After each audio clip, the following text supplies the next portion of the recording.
Je suis Martine Robic et je suis conseillère principale d'éducation dans un collège du 18e arrondissement. Et je suis administratrice des Jardins du Ruisseau depuis 2000.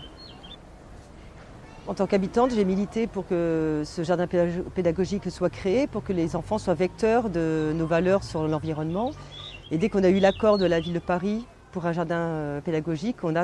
j'ai demandé l'extension aussitôt pour un jardin partagé pour toucher le plus de personnes possible. La caractéristique de ce jardin partagé, c'est que contrairement à un jardin ouvrier ou un jardin familial, c'est vraiment du jardinage collectif. Et c'est encore différent d'un jardin public, d'un parc par exemple, puisque dans le parc il y a le côté paysager. Ici aussi bien sûr il y a le côté paysager qui offre un site très, très beau pour accueillir le public, mais les gens sont ici acteurs et co-responsables de ce jardin et acteurs du jardinage et d'autres activités qui s'y déroulent. Ce jardin partagé a vraiment l'avantage de pouvoir accueillir tous les publics, contrairement à d'autres équipements. Ici, on s'adresse aussi bien à des familles avec leurs bébés et qui vont mettre les mains à la terre très jeunes que les enfants des écoles maternelles, les collégiens et lycéens, mais jusqu'aux personnes âgées. Nous avons aussi un partenariat avec beaucoup de structures, de multiples structures qui accueillent des publics un peu plus spécifiques, des publics marginalisés pour X raisons, des publics par exemple dans la précarité socio-économique, que ce soit par le biais du centre social de la CAF, que ce soit des résidences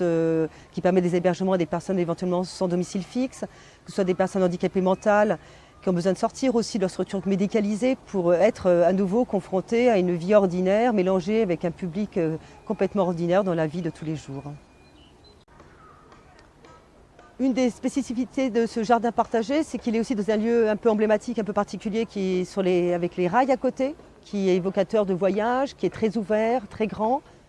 et qui permet aussi du coup une ouverture à un public très varié. D'une part parce que c'est un lieu extérieur, il n'y a pas de mur, il y a la nature qui est là. Mais la grandeur des jardins permet aussi d'accueillir des publics qui peuvent trouver leur espace sans se marcher dessus sur leur territoire, qui fait qu'un public ne va pas chasser l'autre, et que vont cohabiter des personnes âgées avec des adolescents, dans des pratiques éventuellement très différentes, et que le fait que nos activités sont larges aussi, qu'il y ait plusieurs portes d'entrée, il n'y a pas que le jardinage, ça permet d'être là pour plein de raisons et de cohabiter pour plein de raisons. Du fait que ce jardinage il est associatif, qu'il est collectif, d'emblée, la personne qui veut jardiner, d'emblée, elle est dans ce lien avec les autres co-jardiniers. Et il y a tout de suite un échange de pratiques, d'expériences qui va se faire d'une parcelle à une autre, sur l'ensemble du jardin, ça va se développer au point où de toute façon, à un moment donné, le jardinage devient un support et l'alibi à une rencontre, à un échange qui va se développer après à travers des pique-niques, un goûter, une invitation à l'extérieur du jardin. Tout le lien social qui se tisse ici et qui essaime même au-delà du jardin, dans le quartier, est essentiel pour nous, habitant dans une cité très urbaine, très dense, puisque ça permet de sortir tout le monde de l'anonymat, de sortir certaines personnes même de la solitude. Ici, beaucoup d'amitiés se sont nouées